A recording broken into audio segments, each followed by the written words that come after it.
اہل بیت کے وسیلے سے دعا کی جائے اللہ قبول فرماتا ہے۔ حضرت عباس کا ہاتھ پکڑا اور عرض کیا، اے اللہ تیرے نبی کے رشتہ دار کا ہاتھ میرے ہاتھ میں ہے، میں بارش تجھ سے مانگتا ہوں، تو میری بات کو رد نہ فرما۔ مدینے والے روایت بیان کرتے ہیں حضرت عمر نے ابھی ہاتھ چھوڑا بھی نہیں تھا کہ مدینے میں بارش شروع ہو چکی تھی۔ رسول پاک صلی اللہ تعالیٰ علیہ وسلم کا گھرانہ یقین جانے اللہ تعالیٰ کی بارگاہ میں معزز گھرانہ ہے۔ حضرت عمر ابن خطاب رضی اللہ تعالیٰ عنہ امیر المومنین ہیں، جن کی نیکیاں اللہ کی بارگاہ میں بہت زیادہ ہیں، اور جن کے بارے میں خود میرے آقا نے فرمایا میرے بعد اگر کوئی نبی ہوتا تو وہ عمر ہوتے۔ اتنی ساری فضیلتیں ان کے پاس ہیں، لیکن مدینے میں ایک وقت ایسا آیا کہ قحط آ گیا، بارش نہیں آ رہی تھی، لوگ سوکھا پڑ گیا تو پریشان ہو گئے، سب امیر المومنین کے پاس آئے۔ جانتے ہو امیر المومنین عمر ابن خطاب رضی اللہ تعالیٰ عنہ، جن کو اللہ تعالیٰ نے بہت سارے انعامات سے نوازا، وہ زاہد بھی ہیں، متقی بھی ہیں، پرہیزگار بھی ہیں، رسول پاک صلی اللہ علیہ وسلم کے خلیفہ بھی ہیں، سب ہیں۔ دعا کے لیے خود ہاتھ اٹھا دیتے نہیں، بلکہ سارے لوگوں کو میدان میں جمع کیا، اور پھر اس کے بعد حضرت عباس رضی اللہ تعالیٰ عنہ کو گھر سے بلایا، جو رسول پاک صلی اللہ علیہ وسلم کے چچا تھے، اور بیچ میدان میں آ کر کے حضرت عباس کا ہاتھ پکڑا اور عرض کیا، اے اللہ تیرے نبی کے رشتہ دار کا ہاتھ میرے ہاتھ میں ہے، میں بارش تجھ سے مانگتا ہوں، تو میری بات کو رد نہ فرما۔ مدینے والے روایت بیان کرتے ہیں حضرت عمر نے ابھی ہاتھ چھوڑا بھی نہیں تھا کہ مدینے میں بارش شروع ہو چکی تھی۔ اہل بیت کے وسیلے سے دعا کی جائے اللہ قبول فرماتا ہے۔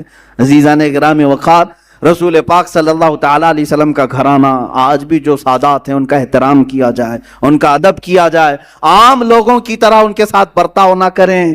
رسول پاک صلی اللہ تعالیٰ علیہ وسلم کے گھر کے نسبتوں کا خیال ضرور رکھا جائے۔ جانتے ہیں کتنی بڑی وعید بھی آئی ہے جو ان کے ساتھ برا کرتا ہے۔ ایک خاتون، بڑی کتابوں میں لکھا ہوا، ایک خاتون جو رسول پاک صلی اللہ علیہ وسلم کے خاندان سے تھیں، وہ بڑی پریشان ہو گئیں، ان کے شوہر کا انتقال ہو گیا، بچوں کو لے کر کے، چھوٹی چھوٹی بچیاں تھیں، ایک شہر میں آئیں۔ شہر میں ایک بہت بڑے رئیس تھے، وہ مسلمان، اس کے گھر آئیں، اس سے کہا کہ میں نے اپنی بچیوں کو مسجد میں ٹھہرایا ہے، اور میں رسول پاک صلی اللہ علیہ وسلم کے خاندان سے ہوں، میں حضور کی آل میں سے ہوں، میری کچھ مدد کر دو میری بچیوں کے لیے۔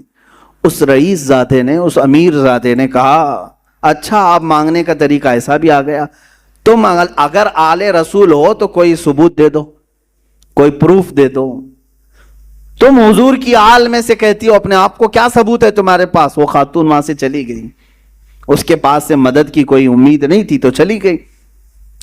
اسی وقت وہ شام میں گزر رہی تھی، بھوک کی شدت تھی، ایک ایسے بوڑھے شخص کو دیکھا جس کے ارد گرد بہت سارے لوگ جمع تھے، پوچھا کون ہے؟ کہا یہ شہر کا ایک مجوسی ہے، آگ کا پجاری ہے، لیکن لوگوں کو دیتا بہت ہے، بانٹتا رہتا ہے۔ یہ خاتون وہاں گئی اور اس سے کہا، اپنا معاملہ بھی بتایا کہ میں حالات کی ماری ہوئی ہوں، پریشان ہوں، میری بچیاں مسجد میں ہیں اور میرا گھر سب ختم ہو چکا ہے۔ تو اس مجوسی شخص نے اتنا سنا تو فوراً اپنے گھر سے عورتوں کو بلوا کر کے کہا، جاؤ اس خاتون کی بچیاں جو مسجد میں ٹھہری ہیں عزت سے انہیں لے آؤ، اپنے گھر میں مہمان بناؤ، اور یہ خاتون کہتی ہے کہ یہ محمد صلی اللہ علیہ وسلم کی آل میں سے، ان کی عزت ہونی چاہیے۔ وہ تھا مسلمان نہیں تھا، عزت کیا، گھر میں ٹھہرایا، اور خاتون کو اپنے گھر مہمان بنایا، ان کی خاطر تواضع کی۔ اب سنیں، رات ہو گئی، رات کے وقت یہ جو رئیس زادہ تھا، امیر زادہ تھا، جو مسلمان تھا، اس نے خواب میں دیکھا قیامت کا منظر قائم ہے، حساب کتاب ہو رہا ہے، اور اسی وقت رسول پاک صلی اللہ علیہ وسلم تشریف لائے ہے۔ تو یہ رئیس زادہ فوراً حضور کی بارگاہ میں حاضر ہوا کہ آقا میری شفاعت فرمائیں۔ حضور پاک صلی اللہ علیہ وسلم نے فرمایا، کیوں شفاعت کی جائے؟ کہا کہ آقا میں آپ کا امتی ہوں، آپ کا چاہنے والا ہوں۔ میرے آقا نے فرمایا، کیا ثبوت ہے تمہارے پاس؟ میرے امتی ہونے کا کیا ثبوت ہے تمہارے پاس؟ وہاں کیا پیش کرتا؟ پروف پوچھنے والے، دلیلیں پوچھنے والے۔ حضور پاک صلی اللہ تعالیٰ علیہ وسلم نے جب یہ ارشاد فرمایا تو وہ لاجواب ہوا، اور رونے لگا کہ آقا مجھ سے آپ اعراض نہ فرمائیں، مجھ سے آپ ناراض نہ ہوں۔ میرے آقا صلی اللہ علیہ وسلم نے فرمایا آج میری ایک شہزادی تیرے گھر آئی تھی، تو نے اس سے اس کے نسب کا ثبوت پوچھا تھا، اس کی مدد نہیں کیا تھا۔ اتنا حضور پاک صلی اللہ علیہ وسلم جلال میں بیان کر رہے تھے کہ اس کی آنکھ کھل گئی، دھاڑے مار کر کے رونے لگا۔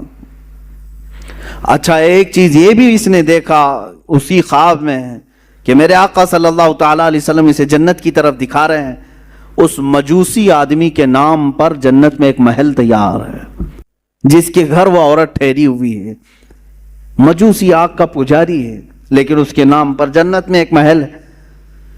تو یہ بیدار ہوا، بہت پریشان ہوا، اپنے مصاحبین کو بلایا، اپنے چاہنے والوں کو، اور کہا کہ یہ خاتون آئی تھی فلاں فلاں کہاں ٹھہری ہے، کیا یہ مجوسی اپنے گھر لے گیا ہے؟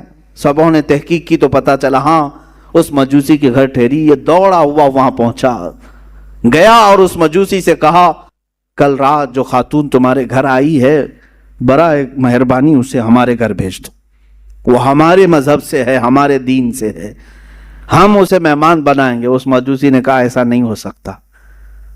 اس رئیس زادے نے کہا 1000 درہم میں تجھے تحفے میں دیتا ہوں، قبول کر لے۔ اس مجوسی نے کہا اس کا 10 گنا بھی دو تو میں اس مہمان کو تمہارے حوالے نہیں کروں گا۔ اس مجوسی نے اتنا اصرار کیا تو یہ پوچھنے لگا آخر اس عورت میں کیا ہے؟ کہا جو تو خواب دیکھ کر آیا ہے وہ سچ خواب دیکھ کے آیا ہے۔ کل جب وہ خاتون ہمارے گھر آئی، ہم رات کے وقت سوئے تھے، خواب میں رسول پاک صلی اللہ علیہ وسلم تشریف لائے، مجھے اور میرے پورے گھر والوں کو میرے آقا نے خود کلمہ پڑھایا۔ ہم اب مجوسی نہیں ہیں، ہم اہل ایمان میں سے ہیں۔ رسول پاک صلی اللہ علیہ وسلم نے ان کی آل میں سے ان کی ایک شہزادی کی عزت پر اتنا بڑا انعام دیا کہ ہمیں دائرہ ایمان میں لایا، اور پھر میرے آقا نے اشارہ کر کے بتایا کہ اے فلاں کل تو اٹھے گا تو جنت میں مولا تیرے لیے فلاں محل تیار رکھے گا۔ میرے آقا کی یہ بشارت میں نے سنی اور تجھے پھٹکارتے ہوئے بھی میں نے خواب میں سنا، تو نے جو دیکھا وہ سچ دیکھا ہے۔ عزیزان گرامی وقار وہ روتے گڑ گڑاتے واپس چلا آیا۔ زندگی کی کوئی اگر کمائی تھی تو اس نے سوچا کہ سب لگا کر کے حاصل کر لوں، مگر اہل بیت کا احترام نہ کرنے کی وجہ سے ساری اس کی کمائی، ساری عبادتیں ایک طرف رہ گئی اور آگ کا پجاری بازی لے گیا صرف اہل بیت کی عزت اور احترام کرنے کی وجہ سے۔ آج میں اس واقعے سے اتنا ضرور عرض کروں گا کہ اہل بیت میں سے جو کوئی بھی ہوں وہ اگر خستہ حال نظر آتے ہیں، اگر پٹے پرانے کپڑوں میں ہیں، وہ حالات اور گردش حالات کے پیش نظر ان کی کمائی اور ان کے فلاں چیزوں پر اگر کوئی اثر پڑ بھی گیا ہو تو میرے عزیزو ہرگز یہ مت سمجھنا کہ یہ بکھرے ہوئے لوگ ہیں، ٹوٹے ہوئے لوگ ہیں، نہیں، بلکہ رسول اللہ سے اگر ان کا رشتہ ہے تو وہ ہمارے سروں کے تاج ہیں۔ وہ چاہے جس کونے میں بیٹھے ہوں، یہ ضروری نہیں کہ سید ہو تو بہت اعلیٰ قسم کے محل میں رہتا ہو، بہت اعلیٰ قسم کے لباس پہنتا ہو، بہت اعلیٰ قسم کی گاڑیوں میں چلتا ہو، ضروری نہیں۔ کبھی سید زیادہ غریب بھی ہو سکتا ہے، وہ فقر و فاقہ کو پسند کرنے والا سید زیادہ بھی ہو سکتا ہے۔ لہٰذا اس بات کا ہمیشہ خیال رکھا جائے کہ سید زادوں کا احترام ملحوظ نظر رہے، ورنہ ہمارا یہ کمایا ہوا عبادتوں کا خزانہ بھی ضائع ہو سکتا ہے۔ اب آئیں، یہ تو بعد میں آنے والے اہل بیت کے احترام اور عزت کی باتیں ہیں، ان کے متعلق یہ واقعات ہیں، لیکن خود رسول پاک کے جو شہزادے ہیں، میرے آقا صلی اللہ علیہ وسلم نے جن کی پرورش خود کی ہے، جن کے بوسے خود میرے آقا نے لیے، وہ حسن مجتبی اور حسین اعظم رضی اللہ تعالیٰ عنہما، ان کی کتنی عزت اور ان کا کتنا احترام ہونا چاہیے۔